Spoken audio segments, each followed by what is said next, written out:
Welcome you all to our Wi-Fi lunchtime service, a service for revisiting fellowships and inner life mastery. I encourage you to allow yourself to partake fully in every aspect of this service and experience growth with us.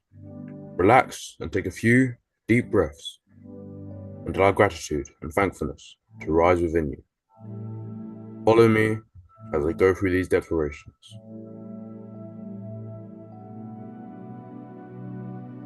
I am not here. Sacred life is here, glorifying itself as me. This thing called life is conscious of itself through me and through all units of itself. This life, which is the body of the entire universe, is my mother, my father, and is also the life of me. And this life supports and promotes itself as me. This one life is the awesome, intelligent, animating force that is the life of the element within which I live. I am spirit, one with the spirit of all life, empowered by life, to bring life's supreme purpose into fruition. This life that I live is the life to just come into itself as me. There is a power beyond me that can handle all things that are beyond me, and is working for my highest good now. I cannot afford not to be here on earth. I am here for the power that brought itself here as me and constitutes my being, and for itself, what the universe needs to fulfill is here as me, and for me to accomplish it. What the universe does to itself is what is done to me. It supports itself for its own complete good, and so it does to me and through me. I am the life of life of life that knows itself, promotes and fulfills itself. I quickly want to go through our visions, mission, and core values. Wi-Fi serves to reveal a defined identity, advocate Christ culture, and equip humanity for the relevant engagement in life and ministry in an atmosphere of unconditional love, trust, faith, and spiritual power. Our mission is to influence the mindset change through the revelation of humanity's oneness with the divine and equip individuals with the truth of who they are, to the intent of having us firmly grounded to also empower others to be impactful in every sphere of life. Our core values are unconditional love, uplifting spirit, integrity, selflessness, trustworthiness, and tenacious devotion. We believe that all life begins and ends within the triune Godhead, and all of life is spiritually included in the love and life of the divine. We believe that this inclusive relationship is delivered timelessly, sustained, and guaranteed by the nature of the Father who fills all things. We equally believe in the urgency to make mankind aware of the good news of their redemption from an inferior expression of life to the most attractive and abundant life possible. I'll now pass on to Pastor Joe.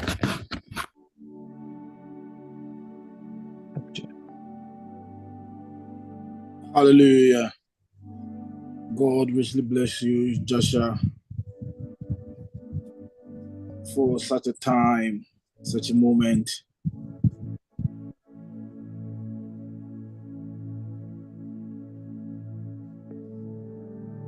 You've put me in the space of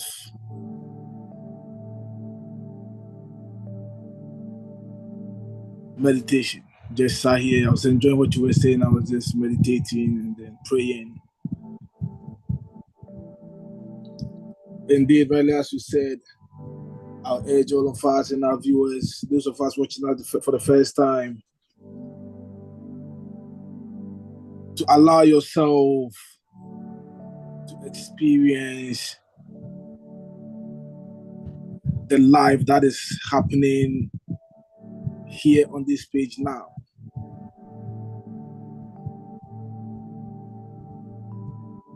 The only thing that will stop you from experiencing that life, the only thing that will stop you from experiencing that goodness, that love, that light is you. Nobody can stop you from enjoying and living the life that you are to live, the God-given life. Nobody can stop you from living the life that you are, except you yourself. Just got it right. Allow yourself. When I hear words like allow God to have his way in you, allow God to do that, you can't stop God from doing anything for you. He's already done what he wants to do. It is for you to allow yourself to experience that which he has already done. And that is where our vision and our mission comes in. We bring the good news, the gospel, which is the good news of our redemption from an inferior point of view to a more abundant, more glorious, a more satisfying, a more fulfilling life. That you will understand life and not live it as you have always lived life, but enjoy life.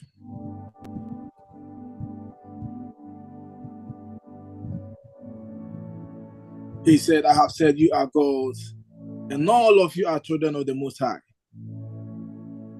But you will die like men and fall like one of the princes. Why? Because you cannot see yourself as divine, you cannot see yourself as God, you cannot see yourself as pure, you cannot see yourself as holy, you cannot see yourself as light. You will live short of who you have always been.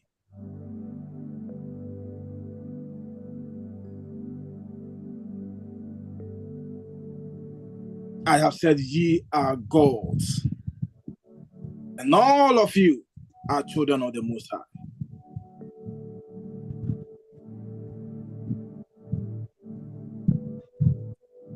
I love that statement, Raven. I've repeated it a lot of times to many people. That there is no time, there is no space, there is no place, there is no moment that the presence of God is not.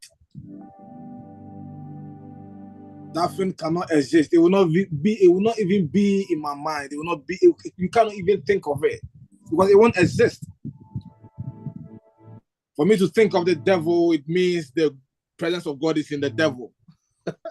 For me to think of the witch, it means the presence of God is in the witch. Except that the witch has only decided to live life from an inferior point of view. The person is not living life as she or he ought to.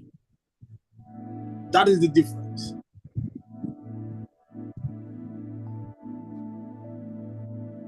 I think you cited this example, or somebody cited it, that electricity is good. You should charge a phone, power for a lot of things.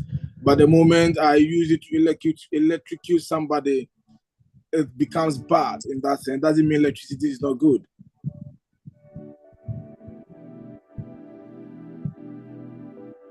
The presence of God is everywhere. He is the one that filleth all in all, as Paul said. You are God.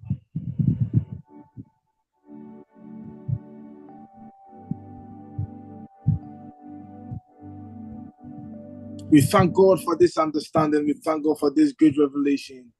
We thank God that for us and our household and our children, we continue to live life from this understanding.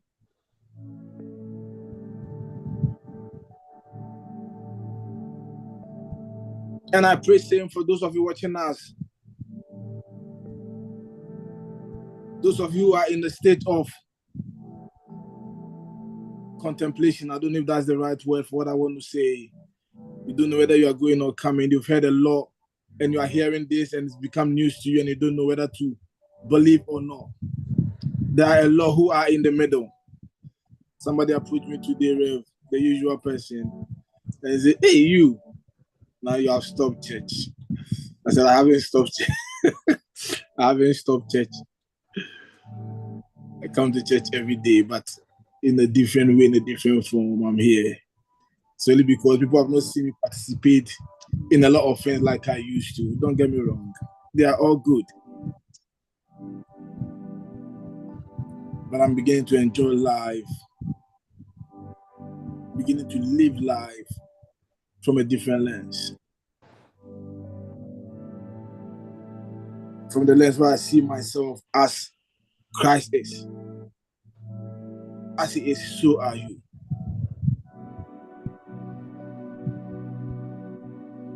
When the Baptist says he's the one that was preferred before me because he came before me. That's the only reason. He's not preferred. Jesus wasn't preferred than John the Baptist. Neither was he better than John the Baptist. He only came, and it is true.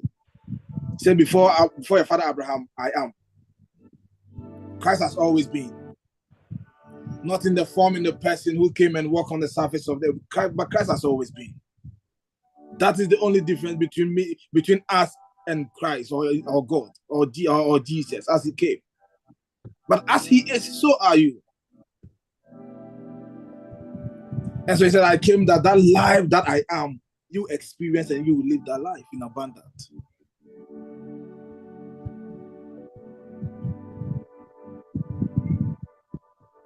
God bless you, Sophie Mami. God bless you, Joshua. God bless you, Sika. God bless you, Papa of the house. So excited to have shared this moment of my life with all of you. I'm glad that you are part of my life and I'm part of yours. And we are journeying in this understanding together. You don't know the joy that it brings me every day, knowing that I know you. I thank God for your life. I thank God for everyone's life. And even as we are about to unravel another, for want of a better word, mystery. Let me go into the charismatic so that it will be a mystery. Because anytime wherever you speak, you say things that blows my mind. And I go like, wow, it feels like this I haven't heard before. You tell me what I've told you before. We thank God for his word that is coming. The entrance of his word gives light, it brings understanding to the foolish. And that is my prayer, that even as we are here to understand more of ourselves and more of the universe, more of God, if you want to call it God, or more of whatever that you want to put, whatever name that you want to put to it. We will not live as we came in, but we will live fulfilled. We will live with chains broken. We will live with burdens uplifted. Live with situations solved. Them that are sick, that require healing, you will live healed. The Bible says, and Jesus was in the synagogue teaching, and the presence of God was mightily there to heal. You don't need prayer to be healed. You need the word of God to be healed. You need understanding to be healed. That is my prayer for you. In the name of Jesus, amen.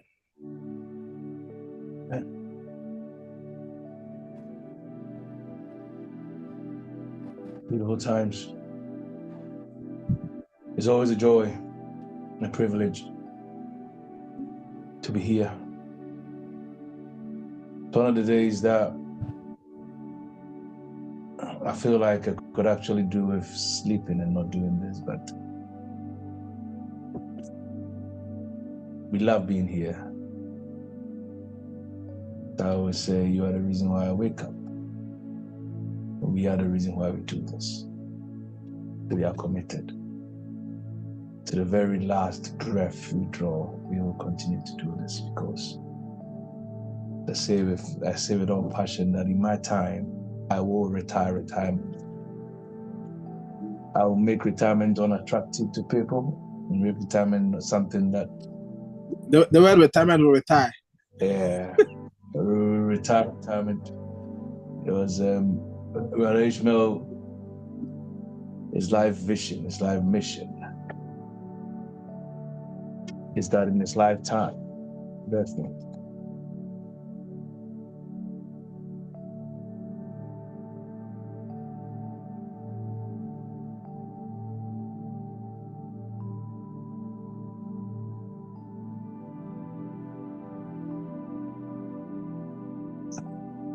higher ideal or the greatest ideal of the universe for him, as he's come to identify with and also identify with, is that in his lifetime, he'll see the world, experience world peace.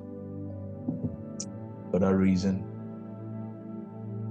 since November last year, spend every Thursday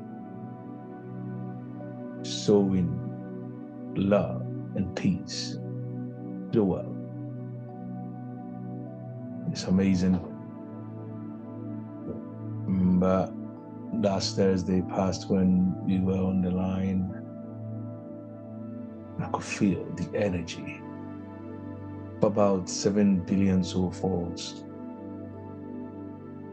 When he used to say this, I used to think, how do you feel this? But for the very first time last Thursday, I could literally feel it.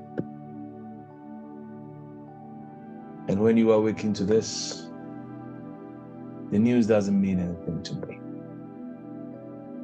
because we are choosing consciously and intentionally the report we want the world to believe, irrespective of what is going on around us. By faith, we believe that that which we see came out of that which we don't see. So, regardless of the turmoil and the chaos around us, the reports we see on the inside is what we project. And that aligns with this that we do, because if men come to the place of finding peace with themselves, the world will know peace. We don't have peace with ourselves. So America is afraid that Russia is going to do something to them because of something they have done to them, and Russia is afraid America is going to do something to me because of something they have done.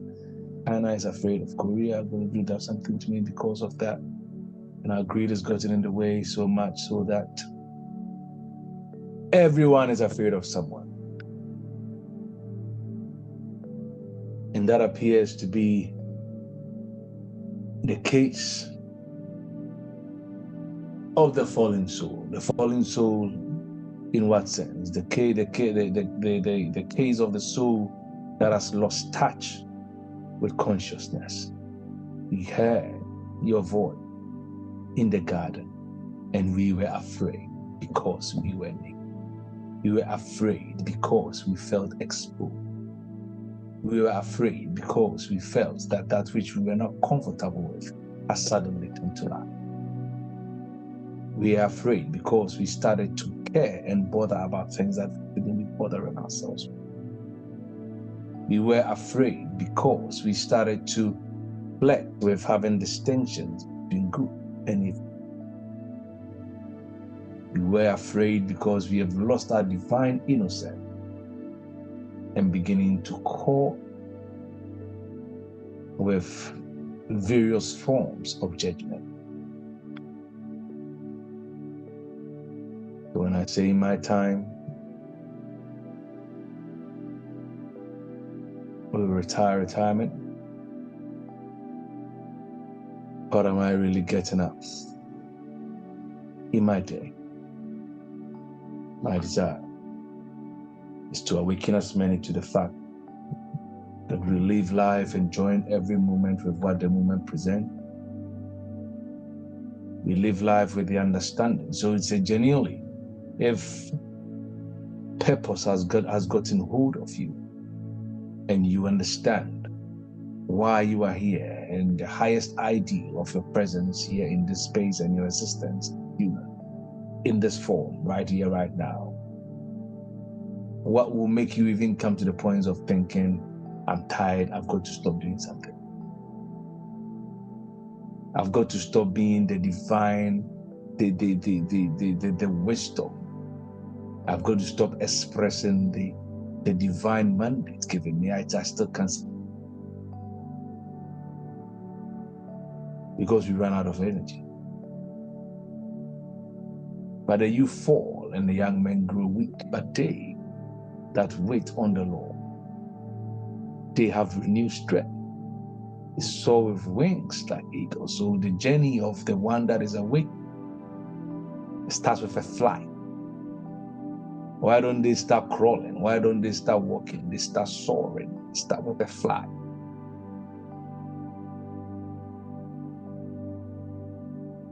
They run. See?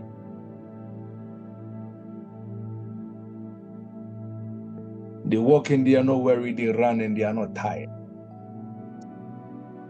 What a sad place to be when we are consumed with life in the form and in the shape that we already feel tired of existence and we want to give up. That is sad, in my opinion. When I say that in my day, in my lifetime, I want to retirement, that is what I mean. Being full of life, full of energy, having understand your mandate here and living it to your very last drop. He says they didn't retire. Even when they killed him, the scripture says that he is still sad, doing the same thing that he was supposedly doing. He ever lived making intercession. Where is the retirement? My Father works, hitherto I work. That is a deception. That we've got to live in life in a way that we at a point then we take a break. I don't see it like that. Is not spirit. They soar with the wings of eagle. That changed me. They walk not tired, they run and they never get worried.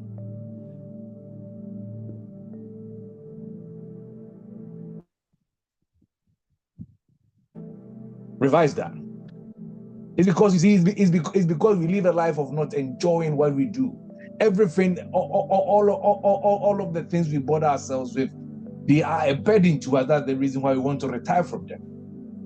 But when passion when purpose and passion gets hold of you, and you are living in full enjoyment of what you're doing, what is there to retire from? You do it till you die. Retire from what? For what? To do what? Why? Because we have I've gone off tangent from what I want to do. It's good. Continue like that. You know, because we have seen everything we do as a ball. So we feel like we need a break from living because purpose hasn't gotten hold of us. When purpose grabs you, and when the divine is finding its best expression through you, you realize that there's nothing to retire from. You fully lend into the beautiful evolution of this life that we enjoy and constantly perfecting creation, constantly adding to the value of what we share and enjoy. May this grab you, and may you lose, may the desire to retire leave you. May you find peace, may you find joy in all that you do and every detail of your existence, to the point that you just can't. Sometimes I sleep, I just can't wait for I can't wait for it to be morning to get back to doing the things I love doing. That for me is life. Life.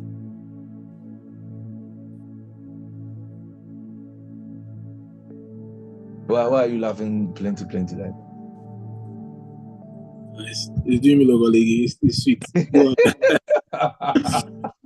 I had similar thought in mind this morning. I tested Mary something to remember. So she called me. I said, "Why have you tested? Why have you tested this to me?" And as you say, and also from the point of how we have preached the gospel. So I asked her. I wrote this to her for her to explain to me. Where is it? So somebody said, we were nobody and God has made us somebody. Let us remember where God picked us from. You see, when we are doing those sort of prayers, Proud, eh? If God has blessed you, remember where you come from, and God has. So, and I was asking myself, so where did I come from? Yeah. That God has decided to come and pick me and then bless me. Where did I put myself? Did I put myself there for Him to whom He mobile and then come and pick me? And that is exactly what you are saying. We've forcefully put ourselves somewhere. We've tried to fix ourselves somewhere, and then helping God to make Him feel very good, to be a good man. So now He's come to liberate us from where we put ourselves, and then He's giving us something good. How does that add up? How does that make sense? And so, because I was from Ghana and I didn't have British book, and I finished when I didn't have a job, and I've come to UK, and then now maybe I have a job, and then I've got a British book now. So God has been good. He's picked me from somewhere. Yeah. So those in Ghana who have not even decided to travel, they don't have British book, God has not picked God them has yet. been good to them. You see where our sort of teachings have taken us. Messed up. That is why we have that mindset of from a place to somewhere. And so I've worked enough to this. Let me retire. Let me just stop, because that's where life ends for me. And then I'll die. And then I'll go to either heaven or hell. That is the life that we have preached. They that wait upon the Lord, we said that's right. Kava. They that are intertwined. That's right. You can't separate it with the Lord. For me to retire means God has retired. Because God and we are intertwined like this. If I retire, God has retired. God, the world will end. The moment the day you will retire, the world will end. Because God will retire. Father works here to our work. Go on, Rev, it is sweet. So, Mr. Young says this, Kayang, he talks about the fact that for him, battle, okay, I'm using this in the same way he uses it, is the best metaphor that describes, or the most appropriate metaphor that describes life. Words means different things to different people. So like when someone hears battle, we are already thinking struggle, but that's not the sense in which he uses it. But he uses it in the way that it's a battle he considers it because one's own self is their greatest ally as their greatest opponent. So there is a constant tension between the elements of our personality that is moving forward into personal growth and the elements of our personality of our being that is holding us back. And Paul captures that, you see, with me to do the will. With me is the will to do the good, but the evil appears to hold me back. And I'm just this man torn between the two. So when he uses battle, that is what he is talking about. And the more I kind of engage with that thought, the more I accept that it's true. So whether our strengths and capacity for good, okay, get the upper hand, or whether our weakness or our capacity for, I'm using evil here in quotes, get the best of us, is very much a product of this battle that we hold in ourselves. It's in us. So that's why in some certain remedies they say that the mind is the battlefield. So that's in my opinion, that's where that idea also comes from, because it's the constant conflict. It appears there are two people wanting two different things living inside one person. And far too many of us set ourselves up for defeat because we are often unwilling to acknowledge the destructive or the seemingly destructive sides of our being, or the sides of our being that gets in the way of us being totally or being submerged in consciousness. So we put a lot of things in the way where we relinquish responsibility. I even forgot to just mention, because it's on a platform already, so I assume that everyone has seen it. We are on principle 5 now, dealing with the principle of blame, the destroyer of your personal power. So we come to that, we are in the space where we make everything else responsible but ourselves. Utilizing various psychological defense mechanisms such as this person did that and therefore I did this. This person hadn't done that, and therefore I wasn't able to do that. There was this circumstance, there was this situation, that's why I've not been able to achieve or do this or that.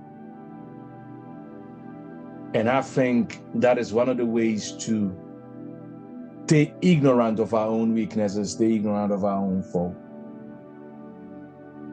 I was having this conversation with him, I think it was 3 days ago, when I was saying that when I embrace the truth that often we do hear that, you know what, you need to work on your weakness, but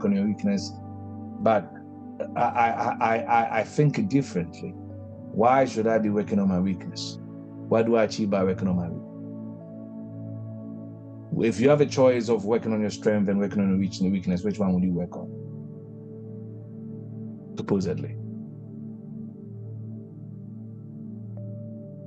Well, obviously your strength are your strength. So working on your weakness to get better at it, for it to also become strength. Okay, so let me give. That's where the idea comes from. The idea comes from, and let's look at where, in my opinion, it probably flips. So can you imagine if, let me take Messi here because I prefer Messi to Ronaldo. If Messi spends his time, I'm not very good at. I'm not very good at being a goalkeeper or catching the ball. So let me work on that so that I can become very good at catching the ball. Will he ever be the best? But his strength is so magnified. It's so magnified. No one even talks about Messi not being a great defender. Yeah. And we don't. He gets the ball taken off him sometimes. It's difficult to take the ball from him, but because he's slight and flimsy, he gets showed off the ball sometimes. So should he be working on becoming strong to the point that no one takes the ball from him, or should he be working on the skill of him being able to get past you quick enough so that you don't grab it? You understand? You see? Because sometimes some of these narratives we've got to take a step back. As I always say, I always question my answers when I have solutions. I take a real look at my solution. So blame. When we hear blame, what comes to your mind? This goes to all of us. One, okay, what is blame to you? What does blame mean to you? And when you hear blame, what comes to your mind? What does blame mean?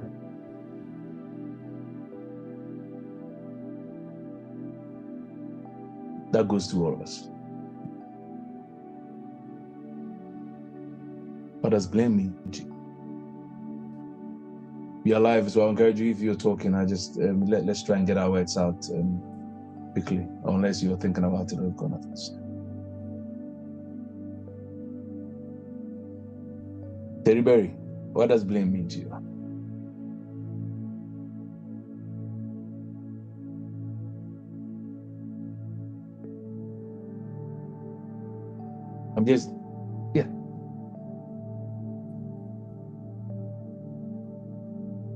Well, I thought she was talking because she unmuted herself.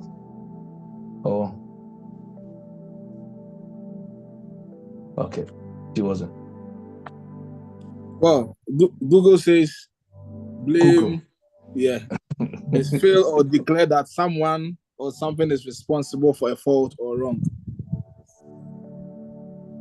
So okay, so that means we don't blame people for doing good, do we? No, it's always wrong, yeah. You see where it's coming? You see the narrative, yeah? Yeah. Okay. All right. Putting responsibility on the foot of someone for doing wrong. Okay. Anything else? Tika.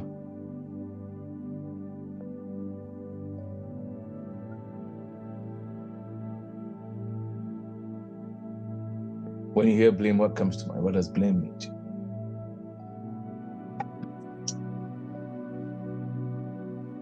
Marie. In no particular order, I'm just going in the order of how your names appear on my screen, that's all. Okay, all right. So it says blame is putting responsibility on someone. Oh, it went. Hold on. Tusika says blame is putting responsibility on someone, but yourself oftentimes. Okay. So that's similar to what Kay says. Aku, you had your mic on mute. Blame is passing the buck.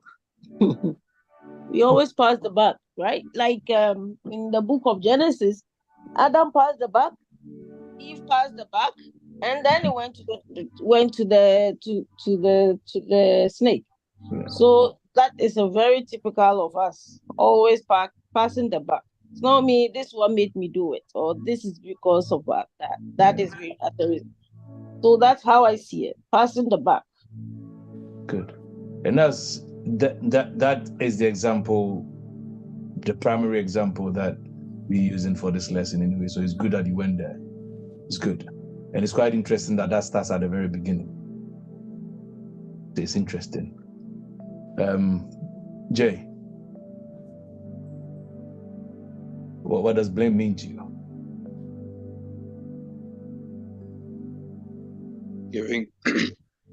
Putting responsibility on someone for an action. It could be either yourself or someone else. You can take blame for yourself.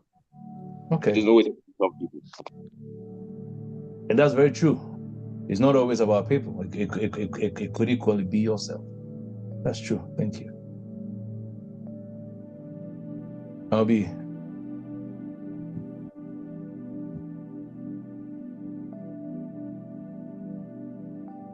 Is she there?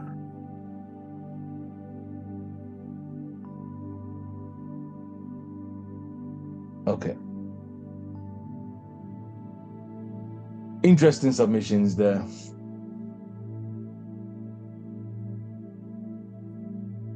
Interesting.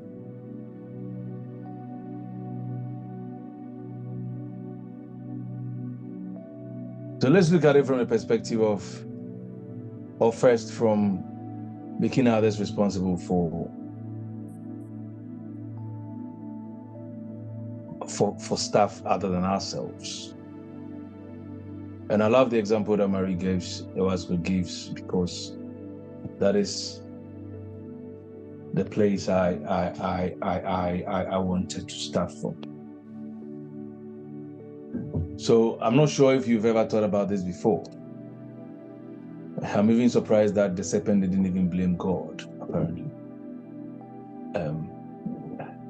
To be fair, I think Adam first blamed God, innit?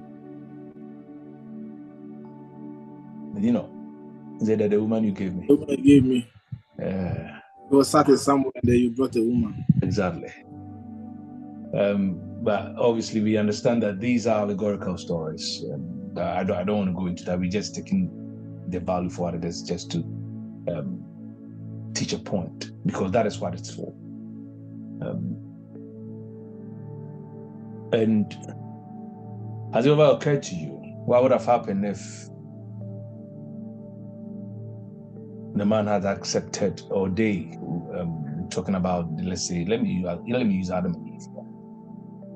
Because as I said, the story of creation to me is just a depiction or a narrative of the evolution of human consciousness. I've said this over and again, but let's use the characters just for the purpose of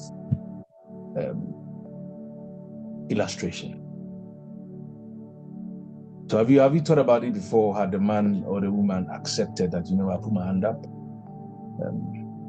It was me. Well, the outcome according to the story would it have been the same?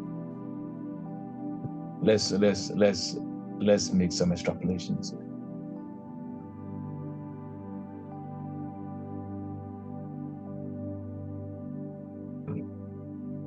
Because you have done this, it's because you have done this pointing to because you have taken this action, or because you are absorbing yourself of as a quality of responsibility. How do we see it?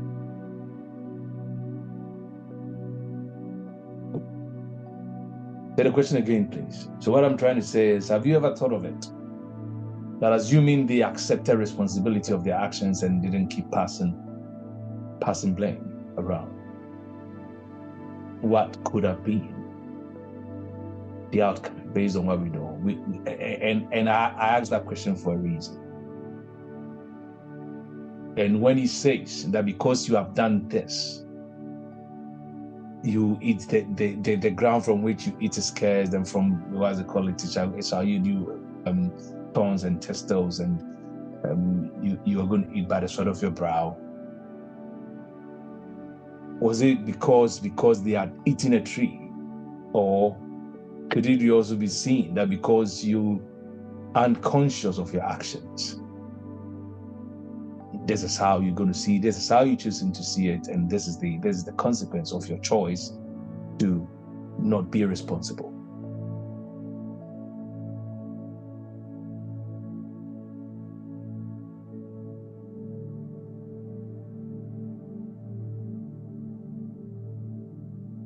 Okay, so Aku is saying, Zika is saying they would have been free from any form of guilt or punishment as was stipulated in the Bible. Interesting. That's rather interesting. Yeah. Okay. Any other thoughts? Any agreeing thoughts or any divergent thoughts?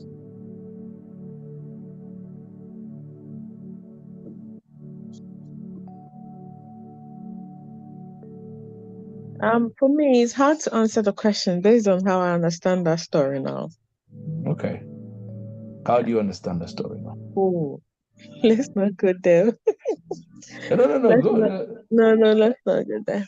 No, I want to go there. I'm quite interested. Because it's a blame, it's the perfect depiction of a blame story. It's a perfect narrative of blame practice, isn't it? Well, the story is not literal. Mm-hmm. Okay. You get the story is not literal. I mean, the story is purely talking about man, as in what goes on in you, both on both sides. I don't know how to say it on good and it on was your more he side, your he side, she side, good side, evil side. Yes, They good, dual the good narratives. and evil.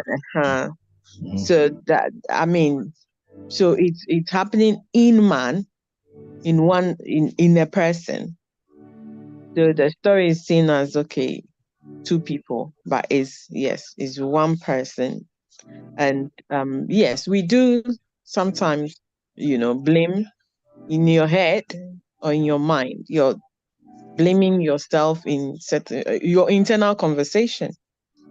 Most of the time, if it's not been trained or enlightened, it's more of self-blame. I don't know if I'm making sense. Always blaming yourself. I should have done that. Oh, I did that. Oh, I'm this. Oh, no, I'm that. That kind of thing. It like looking down or talking down on yourself most of the time. Yes, but if you sit up, accept, okay, this is the situation. What do I do? How do I get this done? How do I resolve this? Then, there'll be no, blaming yourself in there within yourself. It makes you free, it makes you free in your mind and as a person, and you get better results and live a better and happier life. That's how I see the story. You any more to that? think I understand where Amma is coming from in terms of the question. There's no way, the question can be, the story can be seen in different perspectives, but the question that you are asking, there's this story that I hear a lot about a man asking for direction, and he saw this yoku and asked, can you show me the way to this place? And he goes, I know the place, but if I'm you, I'll not start from here. Meaning that it's a wrong question to ask. The reason is that, like Amma is talking about, this is a story trying to give a deeper understanding of of knowing your true being. If you follow the story, you see that the blame started with you made the woman you gave me. The woman said, no, the snake made me taste of it. But you see, it got to a point where the snake is never questioned. When we got to when the blame was cast on the snake, no question was asked and nothing was said anymore. It's probably because it was the same. It was the snake's fault. Nothing was said. Why? Like you said, it's an allegorical story. What is the snake? Yeah. And then Amma comes to tell to make us understand that it is pointing to yourself. Yeah. So the whole thing is like, then the use of a snake is interesting because it's a cyclical. So when you go deep into looking to blame, it will come back to you. So there's nobody to blame but yourself. See? So it's neither here nor there to say if the woman hadn't done that. That question it's not leading you to interrogate or to help you discover yourself per se, because the story is meant to help you discover that there's nobody to blame, because the question starts with you and the answer rests with you. So we are all like that snake that is chasing after its head. And so the final answer was with the snake, which is in you, which is you, which is the God in you. So God is the answer and God is to be blamed. Thank you. Thank you.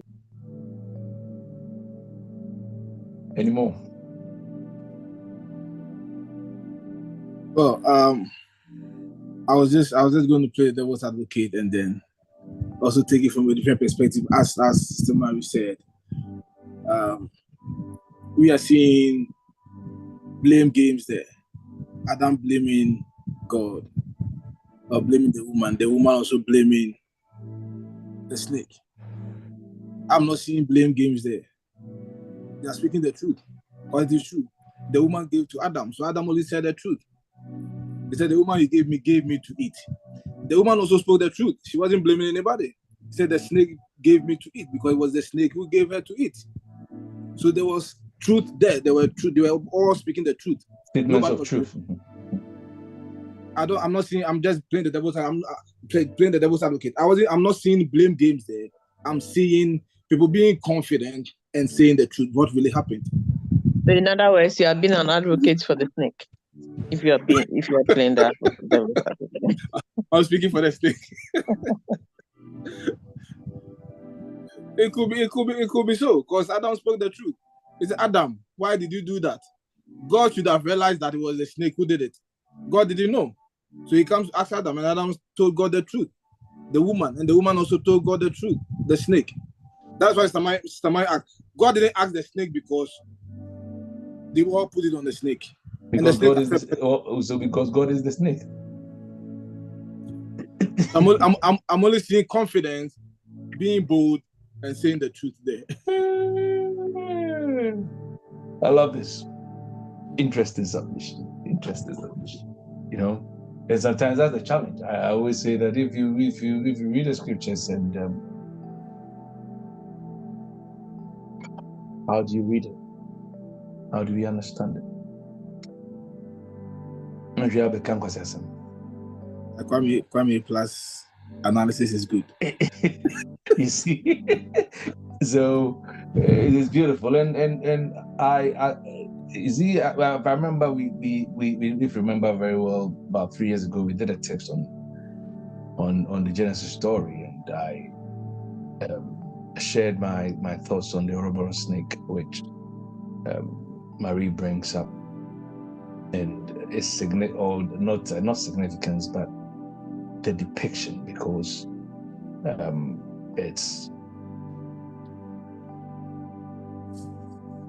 it's a prominent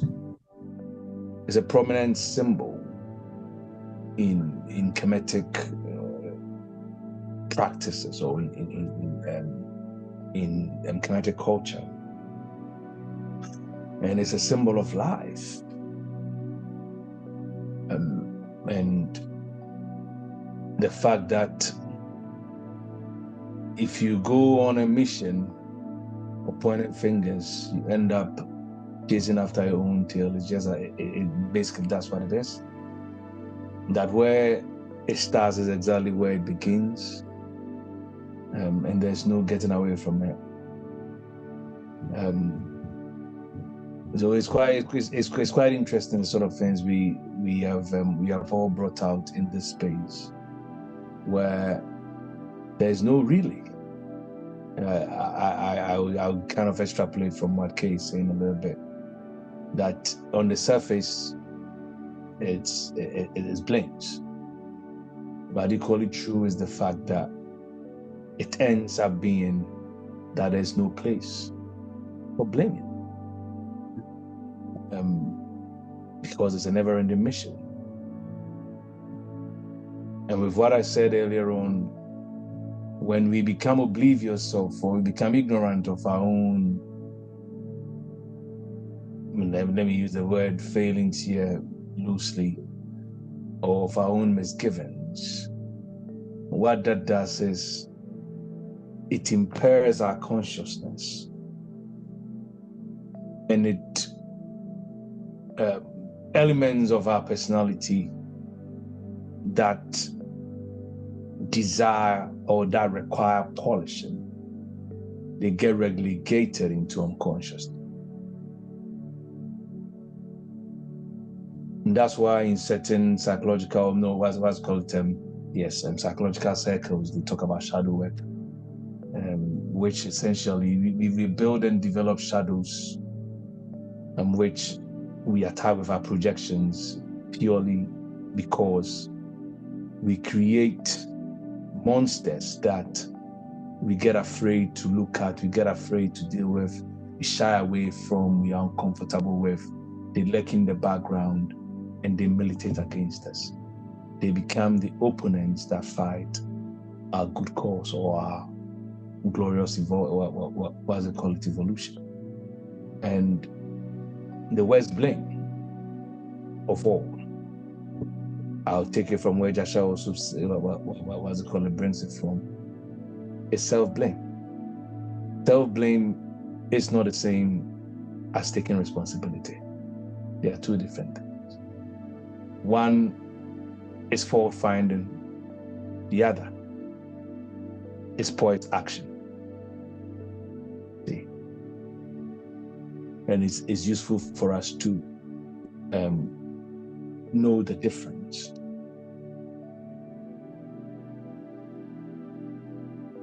I strongly believe that the first stage, or the primary stage of any conscious endeavor, or the journeys that we believe we are on, even though I shy away from using the word journey, is our ability to stay centered and be present between action and inaction. Because that is where blame resides. You see, cause, effect, action, inaction. And without this conscious awareness, or without this presence between these two states, we can't even begin our very work at the core. We are still functioning at the peripheries. If we hide from our own shadows, if we are afraid of our own discomforting mind, what's called mental constructs. And I believe the work that we've done over the years, over the last few years, for me anyway, at the core of it has been staying conscious, keeping consciousness, keeping centered, whether through whatever practice that you, what's it called, it sells your boat, or whatever practice you fancy. It is essential. And the moment we lend ourselves to this, we realize that the part of us that makes us prone to judge, the part of us that makes us prone to lay responsibility at the foot of others instead of taking matters into our own hands, it begins to fade.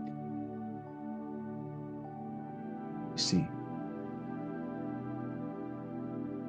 we often blame because it is a bit also to avoid. So you see, I don't know if you agree with me that blame and shame appears to go together.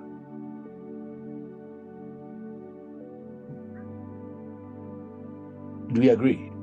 Like, it's like, so even picking it from the story that we have used for our discussion. We heard your voice in the garden, we heard because we were afraid and we were naked, we felt exposed, we felt shame. Blame, shame, they appear to lay or to reside in the same neighborhood. And there's a reason for that.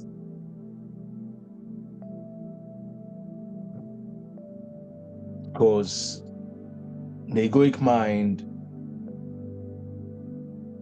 doesn't enjoy the discomfort of isolation. It's always seeking to belong. It's always seeking to get affirmed, or is always seeking to get approved. So anything that puts us in the space of feeling left out, feeling picked out, we hide from it. I'm not sure if you have come to that realization. See, anything that makes us feel out of place creates discomfort. So someone, and it's partly the reason so many of us we get stage fright. Whenever we feel put on the spot, we freak, we stall. It feels like the whole world is coming to an end, because it makes us feel that we are being put in a space where everyone has the occasion now to judge us. And that is quite discomforting, so we shy from it. See? And we build all these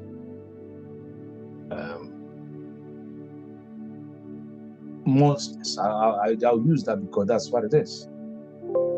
Oh, sorry.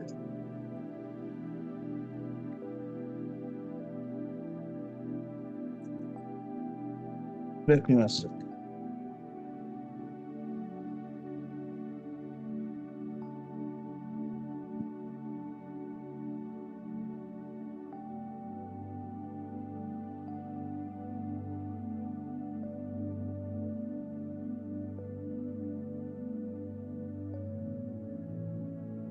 We build all these monsters which deny us from having or living the experience of our true selves and our true being. And I'll say that one of the doorways, because like presence, as we can, the more we talk about everything we talk about, it still comes back to that. Divine innocence, presence, if you want to call it. One of the doorways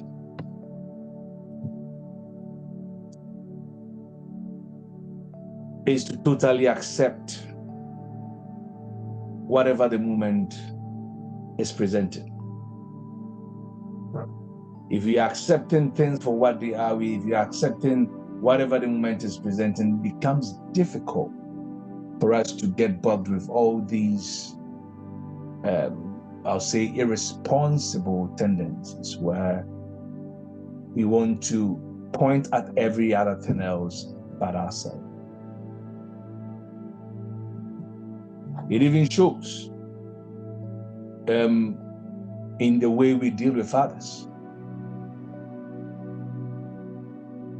Not very long ago, I was dealing with someone and they made a statement and I laughed and I like, you know what? Did you just realize what you've said? That if this happened, I will never forgive you. If this happened, I will blame you for it. If this happened, it's your fault. Why do we do that? Because we feel powerless and now we feel like, okay, if shit hits the fan, someone can be responsible for it and not me because I'm not comfortable with the cock up.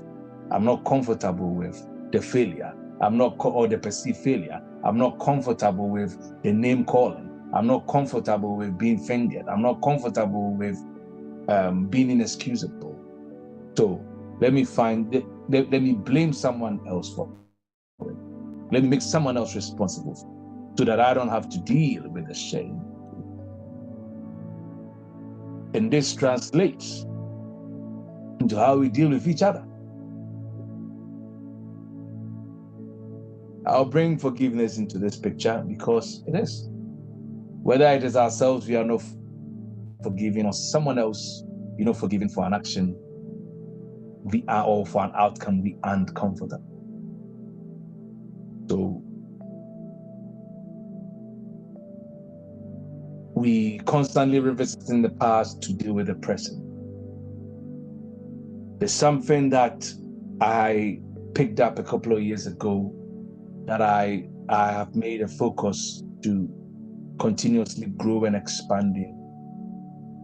That is meeting and experiencing other humans without reference to any unpleasant experience they might have given me in the past. Assuming if we, at every point in our encounters with one another, treat every day as a fresh day, treat every day as a fresh page, can you imagine how enhanced relationships will be?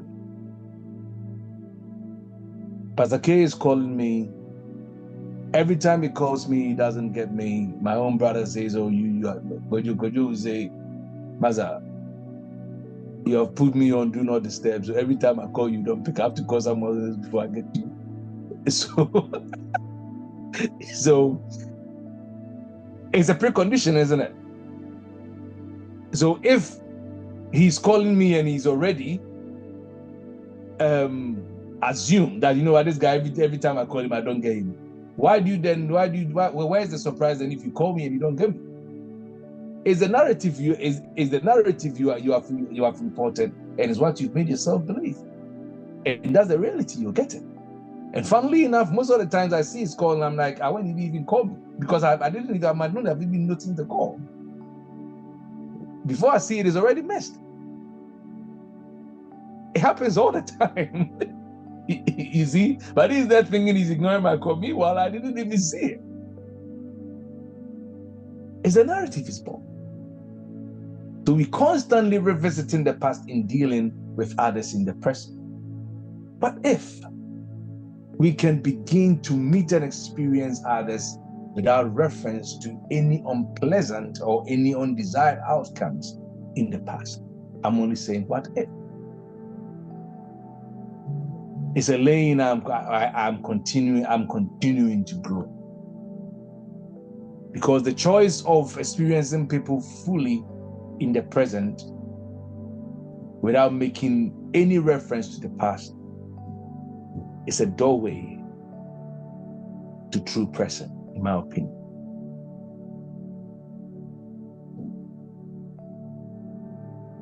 on that path, the desire to change others, the wanting for others to change to meet our expectations begins to fade. Because every day, every experience, every moment, every occasion is a blank sheet. And in that, I've also come to identify. This is personal, based on my own interactions and based on my own dealings with people. When two parties are involved, for instance, and one party becomes conscious, okay, even when they have an unpleasant, or when they have their fair share of an unpleasant past, it is possible for the other to get awakened.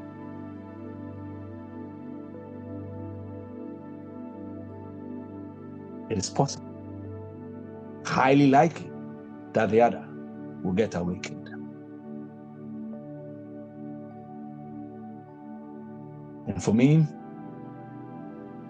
I know we've talked about forgiveness in the past, but I don't know, because blaming, obviously, if you're putting blame at someone, because the truth of the matter, even if it was another, assuming, and you accept responsibility for it, what happens?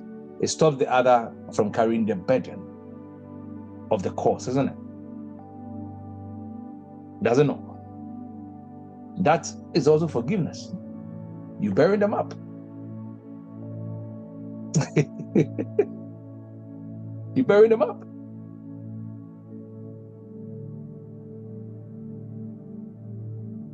Which is the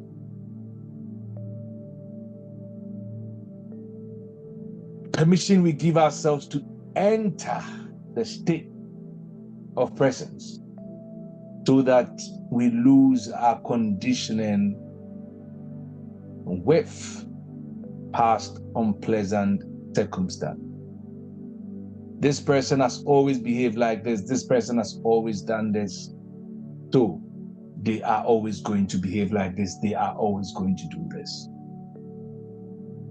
That is hopelessness. He that has hope knows that all of life is subject. To confine someone, to pass judgment on someone, to confine someone, pass judgment on someone to the point of saying this person will never change, is the saddest thing that anybody can do to you.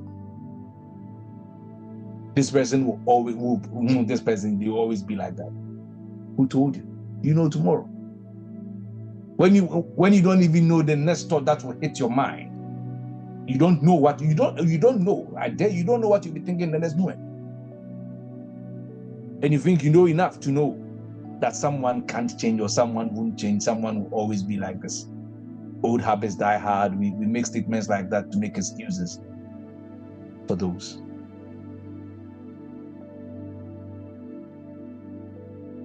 I want you to kindly ask yourself, how many people are you carrying in your emotional field as mental or emotional entities that you've tied down with the unpleasant circumstances of your life?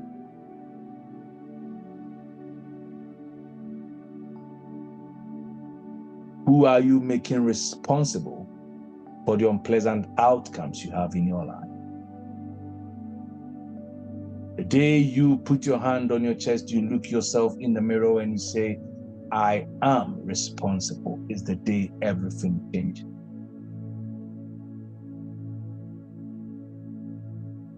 When we were doing the egoic mind, I said this, that ego loves grievances. You know, which is our grievance, in other words, is just long-standing resentment. Resenting something for a very long time becomes a grievance. You understand? It is just what it is. And that is a blockage to the full arising of consciousness. This is what I see happening in that story that we discussed earlier on about the Adam and Eve story. To block the full conscious arising.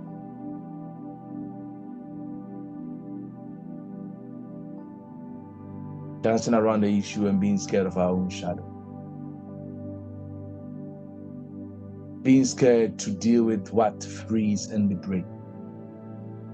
Being uncomfortable to deal with the things, or to deal with what spells change, positive change for us. I think I'm done.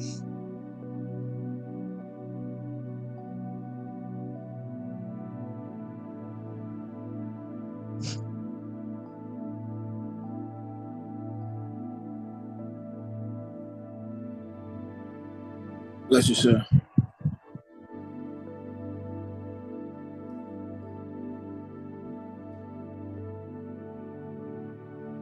Does anyone got any question? Well, I think you've said it all, to be fair. It's made some valid points there. This as we're saying about negative feelings, the past negative feelings that we've tagged people with. I mean, it's something that we all do. I know you in a certain light in the past, and I've always seen you in that line. So I call you and you tell me you're at work, and my brain cannot accept that you are working. I always tell you are not working. Even when you say you've gone to work, I don't see you as somebody who goes to work. So even if you are busy working, I say, oh, you are not working. I said, that will do something, and say, that is not me. I said, you did it. I know you. That's how you are. That's what you always do. Because she's done this in the past. She's done 1 or 2 times in the past. And so I cannot deal with her presently by what she is saying, but have to judge her by what she has done in the past. It's something that I always do. Mostly I go to work in the morning, very early in the morning. I'll wake up in the morning, I put on the lights in the hall, I'll make a cup of tea, I'll do that. I'll just come home in the evening. Now you left this day, you left this day, you left. There are times that I'm going out and I've got enough time to put all those things together. I stand there and say, she'll complain anyway. I'll leave them and go. Because it won't make any difference. I'll come. Yeah. And if I miss one, she'll still say I left something there. So I must as well go and then. And I think that even causes people to behave in a manner that they shouldn't behave, because no amount of truth will change the situation. We cannot deal with them as they are unless we use their past experience, their past to judge their present. And so then what's the point of having to change? What's the point of having to reform whatever thing that they have to reform? Because if she's telling you that I didn't do this, and you're going to say, oh, I know you've done this, you've done that, you did that, so you did this, next time she's not going to accept it. She's not going to tell the truth. She's not going to change, because nothing will change the situation. I go to work in the morning and I leave the lights on anyway, because whether I turn it on or I turn it off, I'll come home to something that you left something, you did this. And so it is true, Rev. We have tagged people, we deal with people with that past stigma, which is not right, which is not good, which is not helping. Yeah, I'm done. Yeah.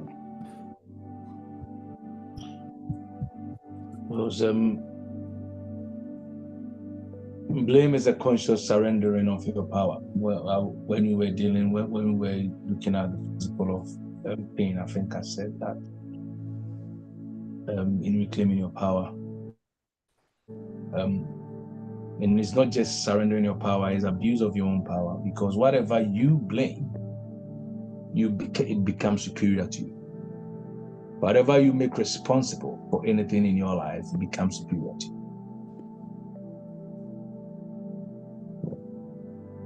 Someone irritates you and you have an outburst, they are controlling you. Oh, you told me this and I did this. Oh, because you've done this. It's always somebody doing that, something to dictate what you do. So it's like your actions are always predated by someone else's actions. They control you. Tell my kids, nobody should be powerful enough to upset you. Don't stop giving your power away. Stop giving it away. No, think about it. I'm not just think about it. You know? Even if you have been wronged, and so what? It's all right. You wouldn't have been the first person for someone to offend.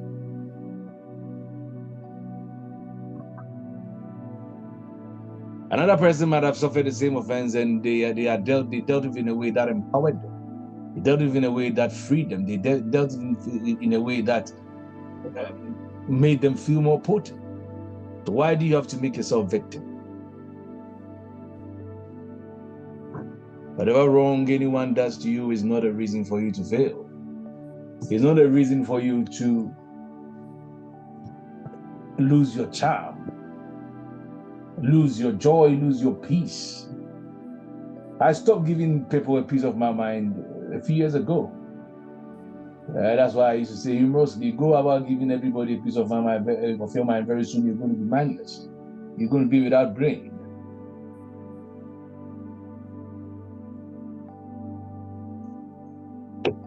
My father didn't look after me. My uncle didn't help me. My mommy didn't. It is always someone. Oh, this person abused me. This person raped me. This person, 10, 15, 20, 30 years down the line, you are still rehearsing the pain and holding on and flirting with that emotional entity. Free yourself. You see, I was discussing this with you the last time you came here about that marriage thing that people talk about on TikTok. I have a few platforms, and all they talk about marriage not being good anymore. And I was sharing with you why that is the case. Because you've got a group of women or men who supposedly or might have been in a relationship and didn't end up well for them. We've not seen women who have enjoyed marriage come online to talk about how enjoyable marriage is. That's all that they are saying out there. Men are not good, women are not good, marriage is not good, marriage is that, and that is all that is circulating on social media. So I sat down and that's what I was saying. I was asking Mary, can we not have Mary should start the TikTok group? Yeah, should start. Can we not have women who have enjoyed marriage come on social media and also talk about the other side of marriage? It's because people use their bad experience, their past experience, things that did not go down well for them. They want that same experience to be established as the truth. So that is how it is. That is how it should be. And in doing so, it even blocks you from learning or from you having a good experience. Because all you know is this is not good. This person is that. You can never learn from the person. I shared this joke. Mary sent us that to the room to bring her flowers when we were painting the hall. And as that came to the room, look everywhere. Mommy, I can't find the flowers. She started screaming. You never see anything I send you every day. I have to go. She started screaming. If I come there and I see it, you will see what I'll do to you. You know how the women are. She followed us that to the bedroom. Put her ear. Is this not the flowers? Is this not the flower? And as that picked there, Mommy, this is not flower. This is plant. As you stood there. Where we come from? It will be a flower. It will be a flower. That's right. Let's take off a flower, bro. I said that too is a bit learned in that sense. Of course, so you know that is a plant, it's not a flower. That's a plant. But because all she knows is flowers, and I said that Osman, she doesn't see it, and so I said I couldn't see the flowers, and she was stood there. Oh, I said, oh, Sama Ferry. It is good sometimes to accept responsibility not putting blame on people, as you've said, and they begin to learn from that past experience. I used to do the same. I've said this with you. When I was young and I had the energy to travel. I remember those times I had the energy to travel and I followed my uncle. I'm sharing that I followed my uncle. I said, I'm not traveling. I won't come to UK. Let me follow my uncle, do business. And I was helping my uncle build his hotel, do business. And then my mom said, see from sort of. And when I changed my mind, I moved for a long period of time, the blame was on my uncle. If you hadn't been my uncle by now, I would have got my British book already. If you hadn't been my uncle by now, I would have done this. If you hadn't been my uncle by now, I would have achieved this. And I sat down to reflect. And so what? So what? What difference would that make? There are people who didn't have uncles. But they have achieved the things that you want to achieve. You want to achieve it. Tell me. You've said it. Said it. Said it. You know the story you just said on Asida and the mom. Let me continue it for you. And a typical mom will say, "Oh, Fiona, you don't want to tell me what plant is and what is not plant." Because that's what Ref said. Because of the shame, we can't accept the responsibility. Yeah. Because I know you will feel the shame that your daughter has taught you something. Where we come from, our kids cannot teach us. We cannot be wrong. And I think that is one way. We cannot be wrong. What is wrong if you are wrong? And so what? What is wrong if I'm wrong? Because we can't accept ourselves being wrong, that is why we tend to put blame on people. But I cannot be wrong. Somebody must take the blame for me. God bless you, Rev. Bless you, sir. Only you can stop you. I've said that 50,000 times. As you rightly said, people have been in your situation and have gone on to change their lives in bigger ways. So, what's your excuse?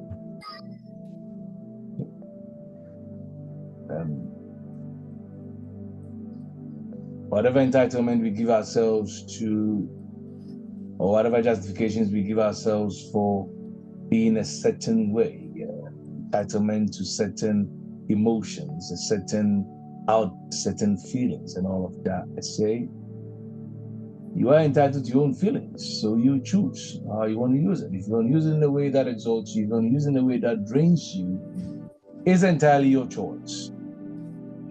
But when eventually down the line, you have your blood pressure is raised, you get palpitations, you get heart diseases, and you get your immune system weakened, and you become blinded to your social and what they call it, economic opportunities, don't blame anyone.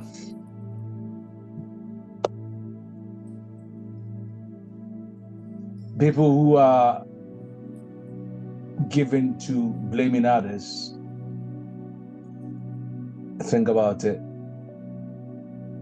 You will always, if you are given to blaming others, you will always live a life of suspicion, and you are going to live a backward life.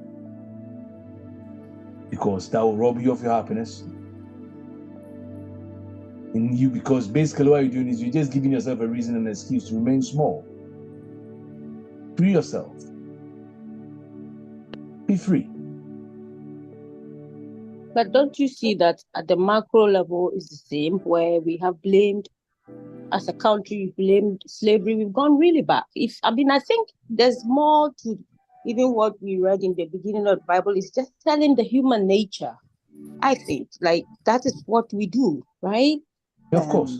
Where we can trace it back, and then when you trace it back, it ends with where the Bible started, where the Bible started. But even so, we refuse to realize that there's the equal sides of the same coin that I keep repeating, that in the Jewish culture they call something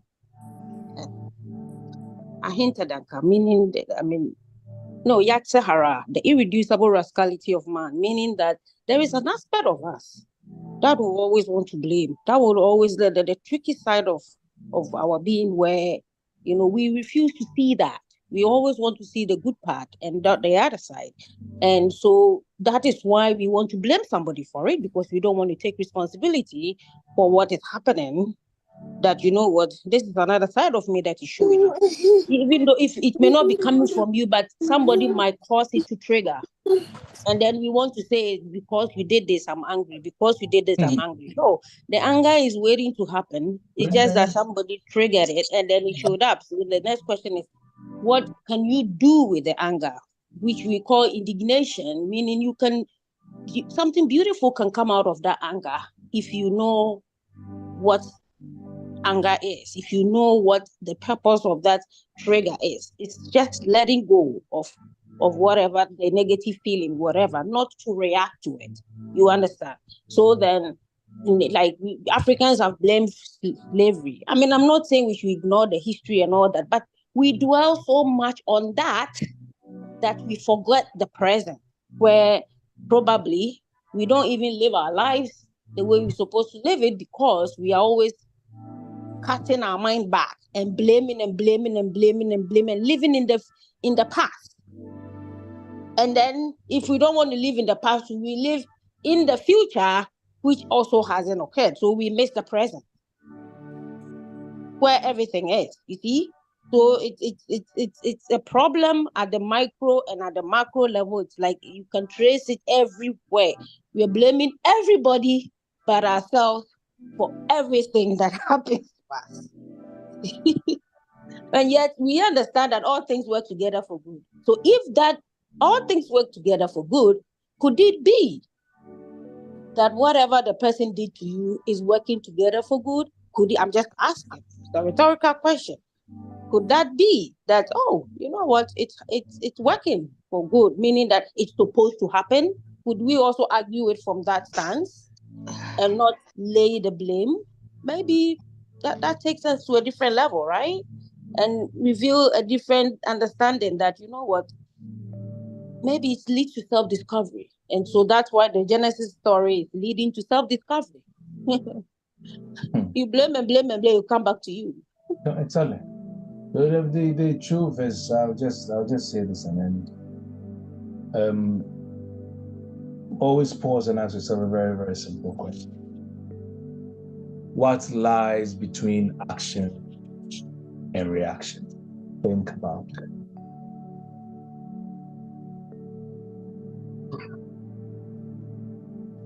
What lies between action and reaction?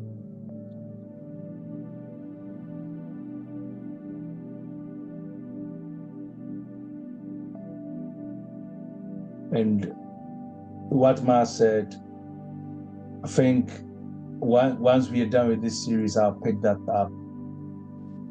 All of our emotions, all of our feelings are elements or instruments of divine intelligence, or you can call it the universe, whatever you want to call it, for itself. They are all geared towards increase. They are all geared towards abundance. All of it. The problem only comes when we don't identify the reason for it. If we didn't come to the place of maybe being dissatisfied with motor travel, we wouldn't have even considered a means, or what's it called, it, a way to travel faster. Okay, so every emotion, I dare say, is for a good. It only becomes problematic when we haven't identified them. And these practices will help us come to the place of utilizing all of our emotions for our ultimate good.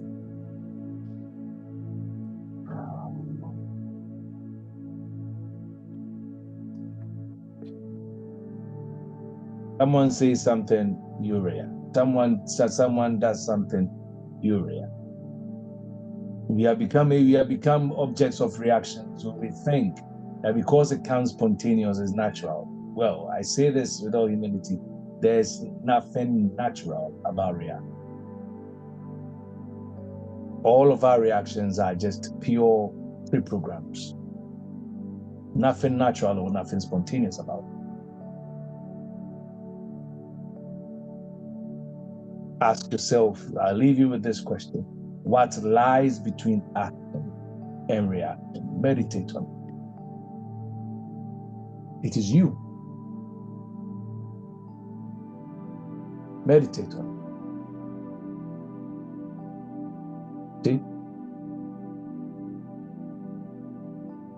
We blame people. This should have happened to me, didn't happen to me. This should have happened for me, didn't happen for me. Someone else is responsible than myself. We are growing from there and we are living in this world. Shall we pray?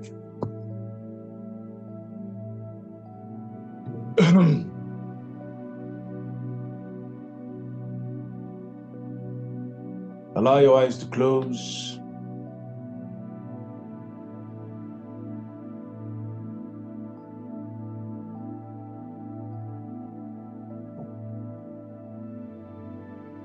And feel every sensation, or as many sensations as you can feel in your glorious body.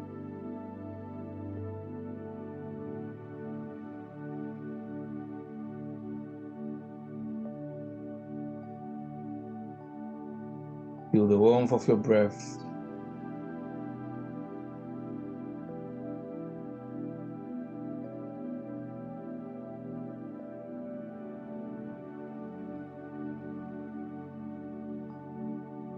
I want you to make this statement to yourself several times. No one is responsible for my predicament. I am responsible, and I can change every predicament to peace, love, and joy. Make that yourself a few.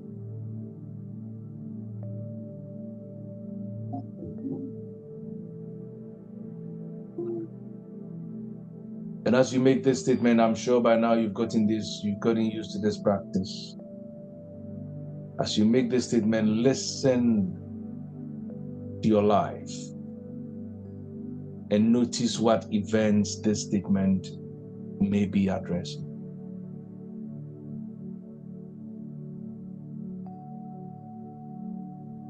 If you find any such event that this statement of no one else is responsible for my predicament, I am fully responsible and I take responsibility because I can change any predicament to love, peace, and joy. Allow yourself to go to the beginning of that event. Notice the various sensations. What are you seeing? What are you hearing? What are you tasting? What are you smelling? What are you feeling while in that event? And reprogram it with the peace, love, joy that you are.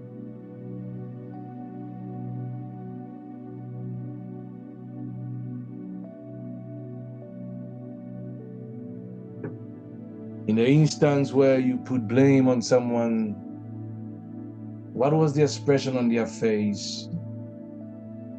It would definitely be one of sadness, one of rage, one of anger, one of displeasure. As you see yourself absorb them of that blame, begin to see the joy, the peace, the calmness on their face. Alter that narrative.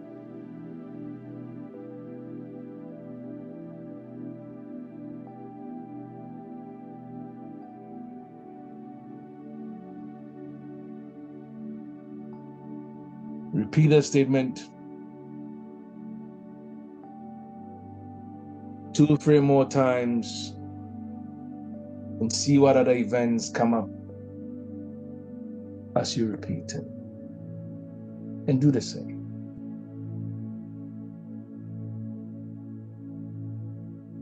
What you're doing is you are subconsciously choosing an alternative reality to what your preconditioning or your pre-program has dictated. And from now onwards, when similar events pop up, you are going to find yourself pouring the love, the peace, the joy that you are on them instead of a preconditioned reaction. Feel it.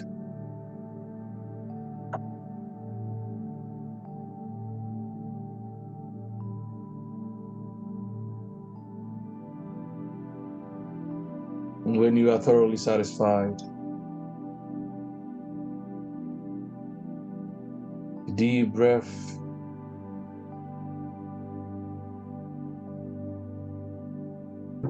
and return to your body.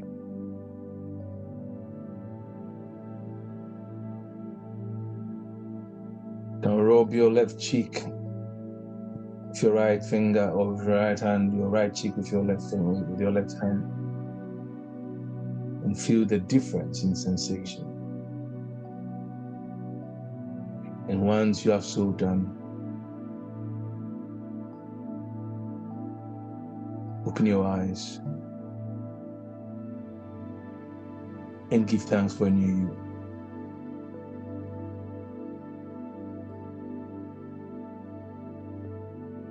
Welcome to you. Shalom and life to us. Peace and countless blessing. Bye-bye.